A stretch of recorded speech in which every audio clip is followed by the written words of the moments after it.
Assalamualaikum warahmatullahi wabarakatuh. Pada pertemuan pagi hari ini kita akan membahas mengenai teori dasar dari pemesinan bubut. Sebelum memulai pembelajaran pada pagi hari ini, alangkah lebih baiknya jika kita berdoa terlebih dahulu. Berdoa mulai. Berdoa selesai.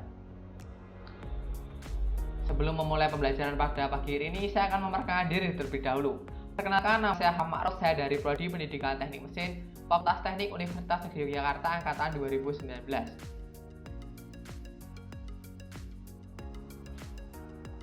Langsung saja kita ke materinya. Yang pertama adalah mesin bubut. Pengertian dasar.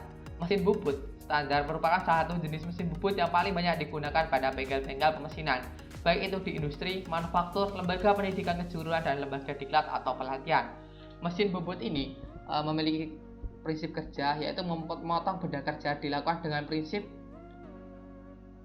memutar benda kerja kemudian disayat menggunakan alat potong,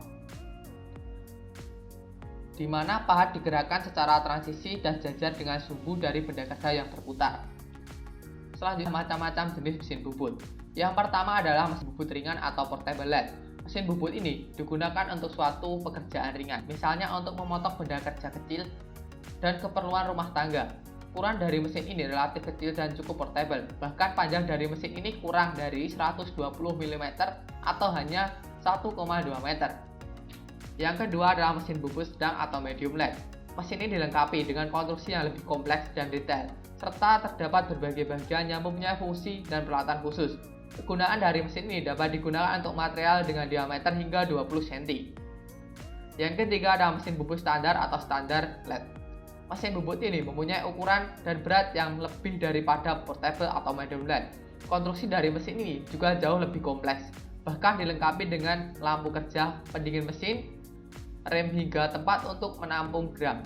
Untuk daya yang dihasilkan oleh mesin ini jauh lebih besar. Mesin ini digunakan di berbagai dunia industri, lembaga penelitian, dan untuk pembelajaran pada sekolah menengah kejuruan. Yang keempat adalah mesin bubut meja panjang atau long bed lathe. Jenis mesin ini merupakan mesin bubut yang paling banyak di antara mesin bubut lainnya. Bahkan pada mesin ini dilengkapi dengan roda gigi dan tingkat kecepatannya juga sangat maksimal.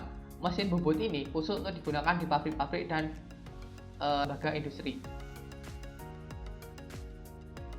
Adapun untuk prinsip mengenai pengerjaan pada mesin bubut itu ada beberapa jenis. Yang pertama ada facing atau bubut muka. Yang kedua ada bubut rata dan bubut bertingkat. Yang ketiga ada bubut tirus. Yang keempat ada bubut alur. Yang kelima ada bubut ulir. Yang keenam ada mekartel. Dan masih banyak pengerjaan yang dapat dilakukan pada mesin bubut.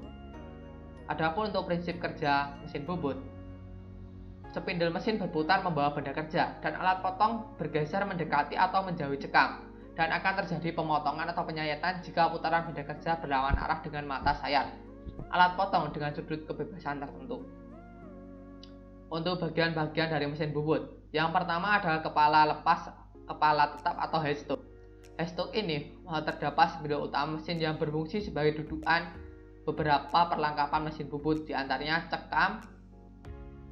Alat-alat perlengkapan ini dipasang pada spindle mesin, berfungsi sebagai pengikat atau penahan benda kerja yang akan dikerjakan pada mesin bubut. Yang kedua ada kepala lepas atau tailstock.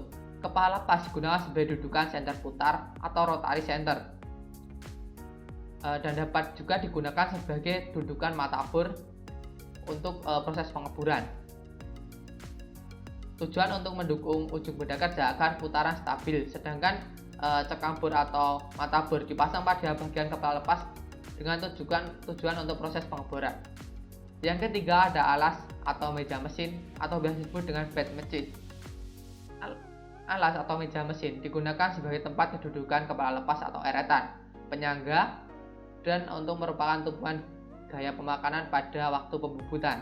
Bentuk alas atau meja mesin bermacam-macam. Ada yang datar, ada juga yang salah satu kedua sisinya mempunyai ketinggian tertentu. Yang keempat ada eretan. Eretan terdiri dari tiga bagian. Di antaranya pertama eretan memanjang, berfungsi untuk melakukan pemanjangan dengan arah memanjang. Adapun untuk eretan melintang dan ada pula yaitu eretan atas. Selanjutnya adalah poros transporter atau poros pembawa. Poros transporter adalah sebuah poros berulir berbentuk segi empat atau trapesium dengan jenis ulir windward atau inci. Windward atau biasa disebut ulir inci atau bisa juga dengan ulir metrik. Berfungsi untuk membawa eretan pada waktu pembubutan secara otomatis. Misalnya pembubutan arah memanjang, melintang, dan ulir. Untuk kisar dari poros transporter ini bermacam-macam. Di antaranya ada yang 6 mm, ada juga yang 8 mm. Yang keenam ada tuas atau handle. Tuas atau handle ini pada mesin bubut dengan merek atau pabrikan itu berbeda-beda letak dan tempatnya. Pada umumnya memiliki posisi atau letak dengan menyesuaikan cara penggunaannya. Pada tiap tuas atau tiap handle itu digunakan untuk melakukan proses pembubutan harus berpedoman pada tabel-tabel atau petunjuk pengaturan. Jadi kalau kita itu menggerakkan tuas atau handle itu harus menyesuaikan dengan prosedur yang ada pada tabel yang tercantum pada mesin bubut.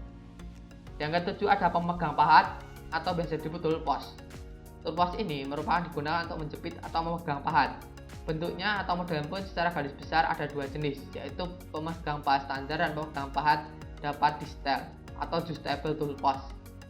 Untuk adjustable tool post kedudukannya itu tidak perlukan ganjal saat proses pembubutan, jadi dapat diatur dengan menggunakan semacam baut L yang dapat dikunci untuk mengatur ketinggian dari pahat benda kerja yang digunakan. Adapun untuk perlengkapan lainnya, yang pertama ada cak. Cak ini adalah perangkat mesin bubut yang berfungsi untuk menjepit benda kerja pada proses pembubutan. Jenis dari cak ini dibagi beberapa jenis, yaitu ada cekam sepusat dan cekam tidak sepusat atau biasa disebut independent cak.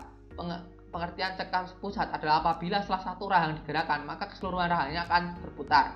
Adapun untuk independent cak, kita itu harus melakukan penguncian pada masing-masing rahang. Jadi dari masing-masing rahang itu dapat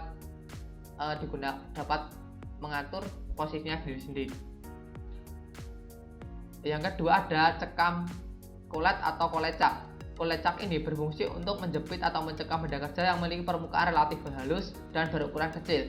Pada mesin bubut standar, alat ini terdapat 3 bagian utama, yaitu kolet sebagai tempat dan ada dudukan atau rumah kolet atau biasa disebut kolet adapter, dan ada batang penarik atau disebut drawbar.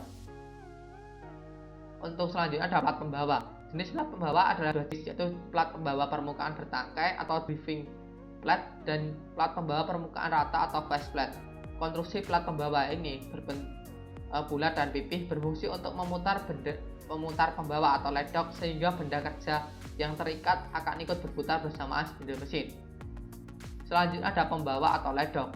Pembawa atau ledok pada mesin bubut secara garis besar adalah dua jenis, yaitu pembawa berujung lurus dan pembawa berujung bengkok. Fungsi alat ini adalah untuk membawa benda kerja akan ikut berputar bersamaan dengan spindle mesin. Demikian materi pada pagi hari ini. Untuk selanjutnya akan saya berikan penugasan mandiri mengenai materi yang telah saya sampaikan. Hal ini bermaksud untuk mengetahui pengetahuan dari masing-masing siswa mengenai materi yang telah dijelaskan pada pagi hari ini. Sekian dari saya, terima kasih. Mohon maaf jika ada salah kata. Wassalamualaikum warahmatullahi wabarakatuh.